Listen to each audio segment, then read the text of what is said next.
Assalamualaikum warahmatullahi wabarakatuh. Izin memperkenalkan diri, nama saya Yuda Darussalam dari kelas 1A Reg A STIE Yasa Anggana Garut. Saya di sini akan mempresentasikan tentang kegiatan bisnis, sumber daya bisnis, keberhasilan bisnis. Poin yang pertama, kegiatan bisnis, mengidentifikasi kesempatan untuk produk atau layanan. Apa yang dimaksud dengan identifikasi peluang usaha? Identifikasi peluang usaha adalah analisis yang dilakukan untuk mengetahui potensi bisnismu diterima oleh target pasar. Apa tujuan identifikasi peluang usaha? Identifikasi peluang usaha bertujuan supaya visi atau tujuan bisnis bisa tercapai dengan sukses pada masa depan. Bagaimana cara mengidentifikasi peluang usaha? Yang pertama, kenali masalah di sekitarmu. Kamu bisa melakukan survei atau bertanya kepada masyarakat di lingkungan sekitar mengenai masalah yang sedang dihadapi. Siapa sangka permasalahan masyarakat bisa menjadi ide bisnis yang brilian untuk dijalankan. Yang kedua, cari tahu bidang keahlian atau minatmu. Kamu bisa membuka usaha sesuai minat atau keahlian yang dimiliki, asalkan mampu memenuhi target kebutuhan pasar. Yang ketiga, analisis SWOT. Analisis SWOT berguna untuk memetakan kekuatan, kelemahan, peluang, dan ancaman. Dalam hal ini, kamu harus memetakan rencana bisnismu berdasarkan 4 indikator SWOT di atas. Yang keempat, manfaatkan sumber daya yang ada. Banyak sekali sumber daya yang bisa dimanfaatkan untuk mengembangkan usahamu. Kamu harus memanfaatkannya secara maksimal agar usahamu mendatang potensi keuntungan yang besar. Yang kelima, lakukan inovasi. Kamu harus melakukan inovasi dalam bisnismu terus-menerus. Inovasi bisa berupa perbaikan, pembaruan, dan pemecahan masalah yang sedang dihadapi dalam bisnis. Pelanggan pun akan bertahan dan puas menggunakan produk jika kamu terus berinovasi. Yang keenam, hitung anggaran bisnis. Sekecil apapun kamu memulai usaha, buatlah anggaran setiap saat. Anggaran berguna untuk mengantisipasi kerugian akibat biaya produksi lebih mahal daripada harga perjualan.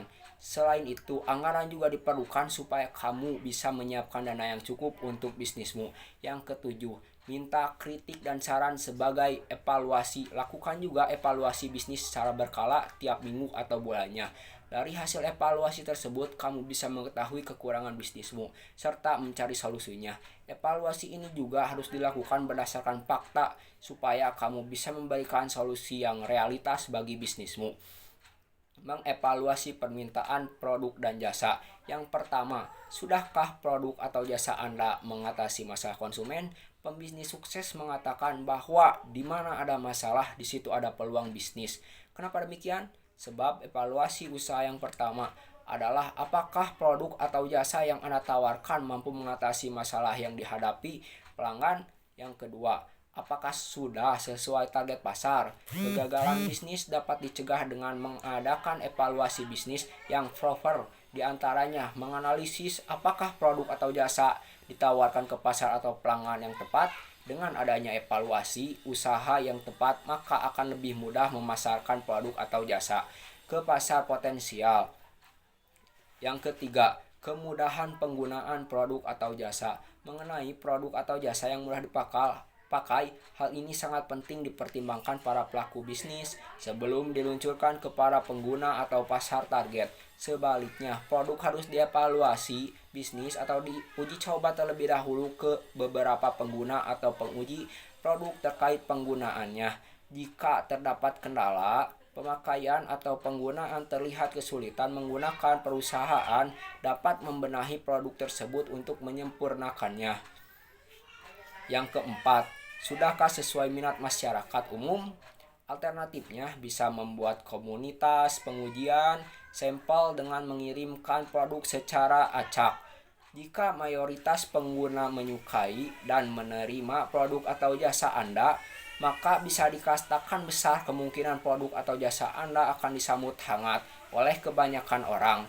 Yang kelima, pastikan produk atau jasa disukai masyarakat. Suatu produk atau jasa bisa dikatakan berhasil maupun gagal tergantung pada penilaian masyarakat.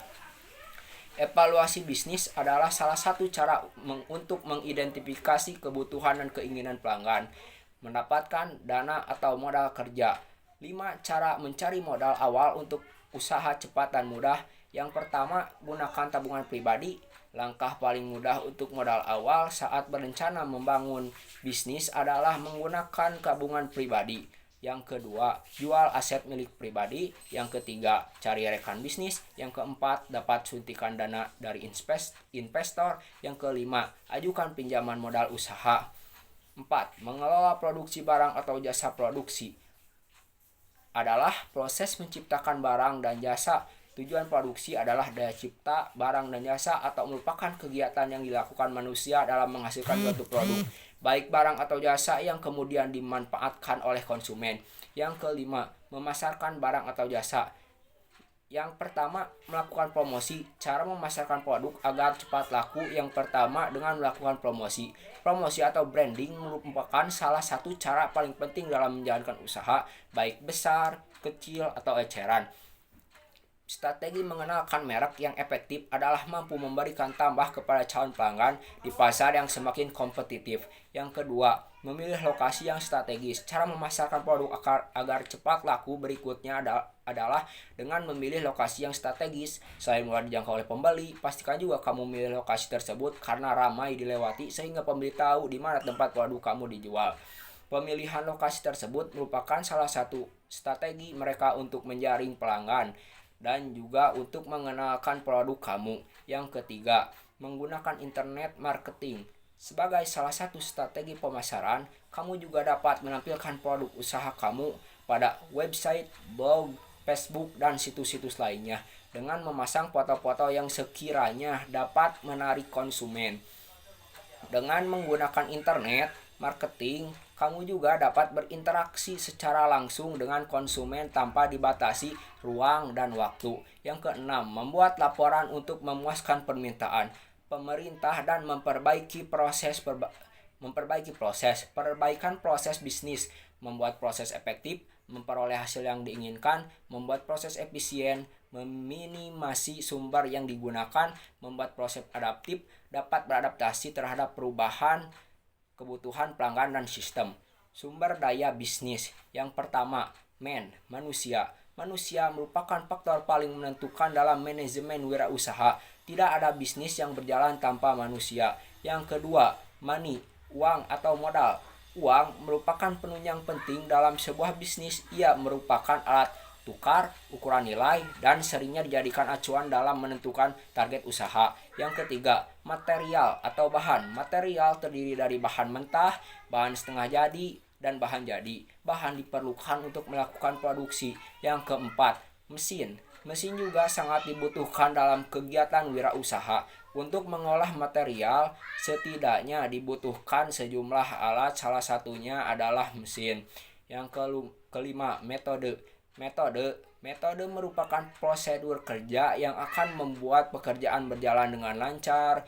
Penentuan metode dilakukan berdasarkan kebutuhan bisnis. Yang keenam, market atau pasar. Pasar merupakan tempat sebuah usaha memperluas informasi mengenai produknya. Di pasar pun terjadi transaksi jual beli, keberhasilan bisnis.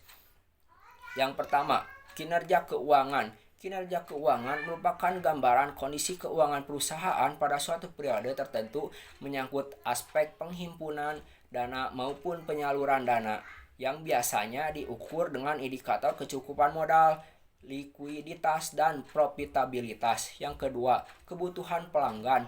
Kebutuhan pelanggan adalah keinginan akan produk baik barang maupun jasa yang dapat berasal dari berbagai lini konsumen, baik individu maupun kelompok. Dengan memahami kebutuhan pelanggan, Anda dapat menyediakan produk atau layanan yang membantu mereka dan dengan mudah menghasilkan penjualan.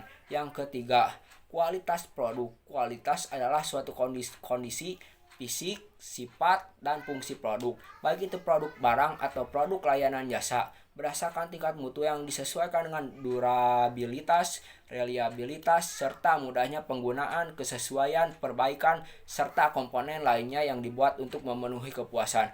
Yang keempat, kreativitas dan inovasi. Kreativitas merupakan kemampuan untuk mengembangkan ide-ide baru dan menemukan cara-cara baru untuk memandang masalah menjadi peluang. Sedangkan inovasi merupakan kemampuan untuk menerapkan solusi-solusi kreatif terhadap masalah dan peluang guna menumbuhkan usaha. Yang kelima, komitmen karyawan.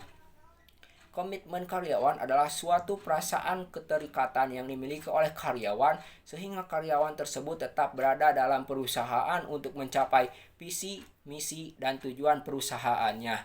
Sekian presentasi dari saya. Mohon maaf apabila ada kesalahan. Wabillahi taufik wal hidayah. Wassalamualaikum warahmatullahi wabarakatuh.